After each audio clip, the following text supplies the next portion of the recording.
Welcome to Kenton Teaches. Enjoy the video. You begin by confirming prerequisites and taking the first actions now. Check that your phone runs the latest OS. Once updated, make sure any third-party dialer is disabled because it can override display settings. Next, call your carrier or log in to verify caller ID service is active on your account. Finally, go to Settings, Phone, Show My Caller ID and grant contacts permission. This allows names to map to numbers. Do these steps first. They prevent wasted troubleshooting later. Once done with basics, move into deeper fixes. Clear the phone app cache and data, then restart the device to force a fresh lookup.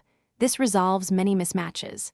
If that fails, reset network settings or toggle airplane mode for about 30 seconds to re-register with networks, which refreshes carrier-provided caller data.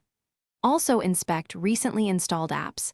Update or remove any that access calls. Test the display in safe mode to confirm whether a third-party app caused the issue. To finish, pursue carrier-side resolution and final validation. Contact your carrier and request a CNAM database refresh or provisioning push. They can often fix display errors server-side.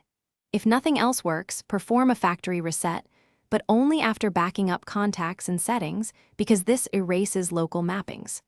Once restored, verify with test calls. If problems persist, swap in an alternate SIM or try another handset to isolate whether the issue is device.